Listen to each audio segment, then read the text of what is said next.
ये अब ध्यान दो ना। अभी तक हमने जो सीखा वो था क्लिपबोर्ड ग्रुप, फॉन्ट ग्रुप।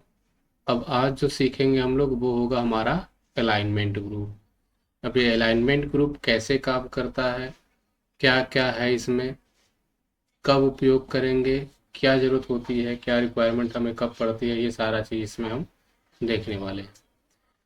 जैसे जब भी हम सेल के अंदर कोई भी कंटेंट लिखते हैं, कोई भी डेटा लिखते हैं, तो वो सेल के अकॉर्डिंग, उस सेल की डेटा के अकॉर्डिंग हमारा जो होता है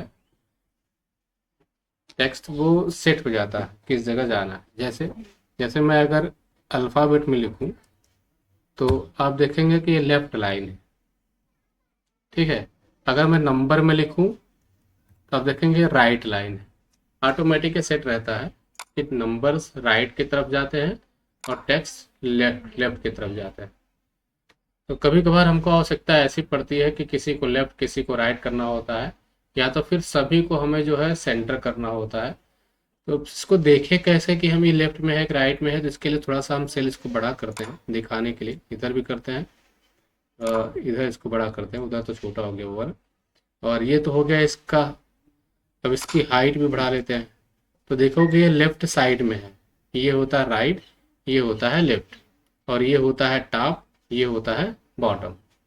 तो लेफ्ट साइड के बॉटम में है और वो भी कॉर्नर में है। कहाँ पर है? कॉर्नर में। ध्यान दो, लेफ्ट साइड के बॉटम में है, लेफ्ट साइड के बॉटम। क्लियर हो रहा है? अब अगर हम कहते हैं नहीं, ये लेफ्ट साइड में तो है ठीक, लेकिन ये मुझे सेंटर में चाहिए। कहाँ चाहिए? सेंटर में। तो देख लो, लेफ्ट साइड ये बॉटम में है, देखो यहाँ पर क्या सिलेक्टेड है? बॉटम। बॉटम में है, ये नीचे है, लेकिन सेंटर में आ गया। कहाँ आ गया? सेंटर। यानी बॉटम में सेंटर में। अभी मैं कहता हूँ कि ये वाला जो सेंटर में हो, लेकिन बॉटम में ना होकर के मिडिल में हो। कहाँ पर हो? मिडिल। तो देखो यहाँ पे मिडिल वाला ये है, इसको क्लिक करूंगा तो ये मिडिल में आ गया। कहाँ आ गया? मिडिल में। सेंटर में और मिडिल में। तो सेंटर में है और मिडिल में है, बीच में। समझ में आ रहा है? तो ये जो हमारे पास यहाँ पर है टेक्स्ट का alignment, top align, bottom align, centre line या मिडिल लाइन। इसी तरीके से हमारे पास है लेफ्ट, राइट और सेंटर होता है। अब यहाँ पर ध्यान दो, ये मिडिल में तो है, लेकिन मैं चाहता हूँ मिडिल में रहे लेकिन लेफ्ट में रहे, यहाँ। तो यहाँ आने के लिए लेफ्ट में ये लेफ्ट है, इस पर क्लिक करो, देखो ये यहाँ। तो इनके कॉम्बिनेशन से हम अपने टेक्स्ट को जहां चाहे वहां सेट कर सकते हैं। अगर हम लेफ्ट लाइन दबाएंगे तो हमारा टेक्स्ट लेफ्ट में रहेगा, और लेफ्ट में तीन जगह रह सकता है। एक तो मिडिल में रह सकता है, एक तो टॉप में रह सकता है, और एक तो बॉटम में रह सकता है। उसी तरीके से जब हम सेंटर में रहते हैं तो सेंटर में भी वो तीन जगह रह सकता है। एक तो टॉप में रह सकता है, एक तो मिडिल में रह सकता है, और उसके बाद बॉटम में रह सकता है। सेम इसी तरीके से हमारा राइट में भी तीन जगह पे रह सकता है, टॉप में, मिडिल में, बॉटम में। तो ये देखो हमारा ये हमारा क्या है? Right line. जब मैंने क्लिक किया तो राइट में मिडिल में है, क्यों? क्योंकि मिडिल वाला सिलेक्टेड है। अगर मैंने दबा दिया टॉप में तो टॉप में सिलेक्टेड है। अगर मैंने क्लिक कर दिया बॉटम में तो बॉटम में सिलेक्टेड। तो कोई भी हम इसमें से चूज कर सकते हैं, जो दो सिलेक्शन लेंगे उसी दोनों सिलेक्शन के आधार पर ये हमारा सेट। अब मैं चाहता हूँ कि ये लेफ्ट में रहे और टॉप बॉटम मिडिल में रहे, तो सेट कर लूंगा। समझ गए? अब ये पूरा कॉन्सेप्ट इसी पर डिपेंड है। सेम यही चीज लागू होता है हमारे इस नंबर के ऊपर, क्योंकि ये ऑलरेडी हमारा राइट लाइन रहता है बॉटम पर, और अगर ये टेक्स्ट होता तो हमारा लेफ्ट लाइन होता बॉटम पे। ये इसका रूल है सेल्फ है। और हम अपने अनुसार इसको चेंज करना चाहें तो हम चाहते हैं ये यहाँ पे आ जाए, तो इसके लिए हम इसको क्लिक कर देंगे लेफ्ट की तरफ। देखो लेफ्ट में बॉटम में आ गया, लेफ्ट में बॉटम में। तो देखो यहाँ लेफ्ट साइड में है और बॉटम में मतलब नीचे है, बीच में नहीं है, मिडिल में। ठीक है? तो इस तरीके से हम अपनी पोजीशन को, टेक्स्ट की या नंबर की पोजीशन को सेट कर पाएंगे सेल के अंदर कहाँ पर रखना। अब बात आती है, इस अलाइनमेंट के अलावा हमारे पास यहाँ पर एक इंडेंट भी है। इंडेंट क्या होता है कि जो मेरा ये सेल है, इस सेल के साइड में कुछ जगह छूटना, जगह छोड़ के टाइप होना या लिखना, वो इंडेंट कहलाता है। तो अभी तो इंडेंट बहुत कम है, एकदम सटा हुआ है लाइन से। अगर मैं इंडेंट को इंक्रीज करूं, इंक्रीज मतलब बढ़ाऊं, तो देखोगे इंक्रीज मतलब बढ़ रहा है, यहाँ पे स्पेस बढ़ रहा है। टेक्स्ट मेरा इतना छोड़ करके, गैप छोड़ करके तब लिखना स्टार्ट हुआ। अगर मैं इसमें क्लिक करके लिखूं भी तो देखो इसके आगे से हो रहा है, इसके आगे यहाँ सेट नहीं हो। तो इसको इंडेंट बोलते हैं। इंडेंट को हम अपनी आवश्यकता अनुसार घटा भी सकते हैं और बढ़ा भी सकते हैं, ये इंडेंट होता है। तो इंडेंट का मतलब भी आप क्लियरली समझ गए होंगे क्या होता है। अब इंडेंट के अलावा अगर मैं इसको मिडिल में कर दूँ तो देखो मिडिल में यहाँ हो गया। इंडेंट को अगर कम कर दूँ तो ये मिडिल से थोड़ा सा है, मिडिल से थोड़ा सा पहले नजर आता हुआ होगा, एकदम बिल्कुल मिडिल में भी नहीं है, भले ही हम इसको मिडिल में और उसके बाद लेफ्ट में अलाइन किए हुए हैं, लेकिन इंडेंट की वजह से इतना हमें गैप छोड़ करके दिखाई दे। ठीक है, इसके अलावा हमारे पास यहाँ पर ओरिएंटेशन भी है। ओरिएंटेशन का मतलब होता है ये जो टेक्स्ट है, ये नंबर है, ये किस डायरेक्शन में दिखाई दे।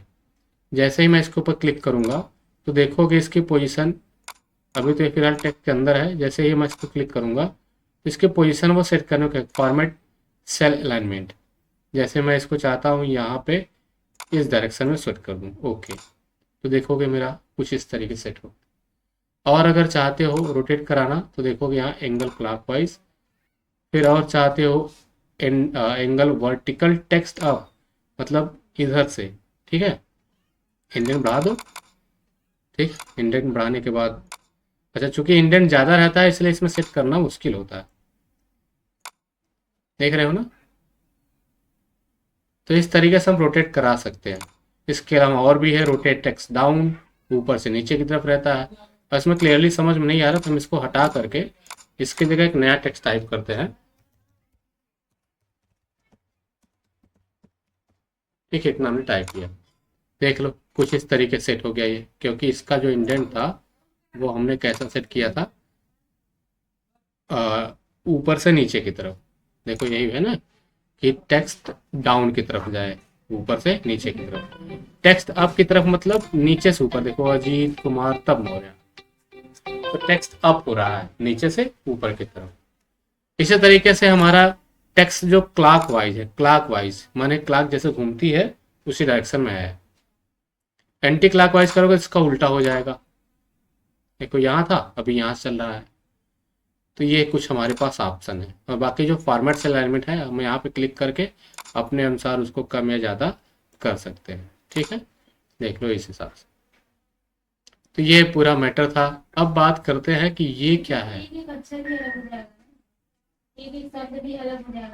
हो जाएगा ना, स्पेस कर दो। देखो जैसे अगर चाहते हो कि हम इसको जो है टेक्स्ट वर्टिकल टेक्स्ट कर दें, देखो वर्टिकल टेक्स्ट ऐसा हो गया जो अभी आप चाहते थे, वर्टिकल टेक्स्ट देख रहे हो ना, एक एक अच्छा सब अलग अलग। इस पे भी लगा के दिखा दें वर्टिकल टेक्स्ट में जा करके, देखो ये। अब इसकी पोजीशन आप जहां चाहो वहां सेट कर दो, ठीक है। तो ये इस तरीके से हम कर सकते हैं। अब आते हैं व्रैप टेक्स्ट क्या होता है। व्रैप टेक्स्ट का मतलब अगर मेरे सेल में जगह नहीं है तो टेक्स्ट हमारी व्रैप हो जाए, टेक्स्ट हमारी क्या हो जाए, व्रैप। तो देखो हमने इसके ऊपर व्रैप अप्लाई किया था इसलिए यहाँ कुछ यहाँ कुछ यहाँ कुछ हो गया, लेकिन इसके ऊपर अप्लाई नहीं किया है और देखोगे अक्षर कट रहा है ना, और इसमें तो कट रहा है, सब दिख रहा है। तो मैं इसके ऊपर भी जैसे व्रैप अप्लाई करूंगा देखो ए जे और आई टी अपने आप डिवाइड हो गए बगल बगल में, जितनी जगह जहां पाए वहां सेट हो। तो जो ये मर्ज एंड सेंटर है इसको हम कैसे समझते यूज करते हैं। कभी कभार ऐसा होता है कि हम अपने स्कूल का नाम या संस्था का नाम लिखते हैं ऊपर, मान लो हम यहाँ लिखते हैं सम्राट एकेडमी कंप्यूटर सेंटर, तो ये हमारा जो टेक्स्ट है वो काफी बड़ा है, ठीक है। तो ये छुप जाता है, जैसे हम दूसरे लाइन में कुछ लिखते हैं वो छुप जाता है। और मैं चाहता हूं कि ये सारा चीज इसके सभी में सेट हो जाए, यानी यहाँ सेल से लेकर यहाँ सेल तक सब में सेट हो जाए। तो इसके लिए हमें ये सारे सेल सेलेक्ट करने पड़ेंगे, मर्ज एंड सेंटर को क्लिक करना होगा, तो ऑटोमेटिक वो सभी सेल मर्ज हो जाएगा। देखो सब एक साथ जुड़ चुका है। जितने सेल सेलेक्ट किए रहोगे जैसे क्लिक करोगे वो सभी सेल एक साथ सेलेक्ट हो जाएंगे। मर्ज मतलब जुड़ जाए। अब इसको आप अपने हिसाब से इसको बड़ा छोटा जो भी करना है कर सकते हैं। ये हमारे मर्ज एंड सेंटर का ऑप्शन होता है। इसी में अगर नीचे डाउन एरो क्लिक करोगे तो मर्ज अक्रॉस है। ठीक है, अभी मर्ज अक्रॉस का मतलब कि केवल एक सेल के ऊपर और दूसरे सेल को नीचे छोड़ करके, यानी एक ऊपर मर्ज हुआ एक नीचे मर्ज हुआ, यानी रो वाइज। ठीक है, अगर हम मर्ज अक्रॉस को फिर से मर्ज एंड मतलब क्लिक कर दे तो ये अनमर्ज हो जाता है। फिर दोबारा अगर हम जाएं और मर्ज सेल कर दे तो सभी सेल मर्ज हो जाते हैं, लेकिन सेंटर नहीं हुए। देखो सेंटर में नहीं हुए टेक्स्ट, हमारा किनारे से ही है। अगर हम सेंटर में करना चाहते हैं, यहाँ से चाहते हैं तो कर सकते हैं। ठीक है, और लास्ट में अनमर्ज सेल है, इसको दबाओगे तो कोई भी सेल हमारा मर्ज नहीं बचेगा। तो हम मर्ज एंड सेंटर करेंगे, जैसा था हमें चाहता था वैसा मिल गया। तो ये सभी ऑप्शन हमने कर लिए। एक अलाइनमेंट के पास यहाँ पर देखेंगे कॉर्नर पे एरो बना हुआ है, इस पर क्लिक करोगे तो यही हमारा जो अलाइनमेंट का है वो यहाँ एक साथ दिखाई देता है, जो अभी हमने करके देखा भी था। ठीक है, तो बस इतना ही। बस इसके आगे कल हम लोग देखेंगे, पहले इसको प्रैक्टिस करते हैं।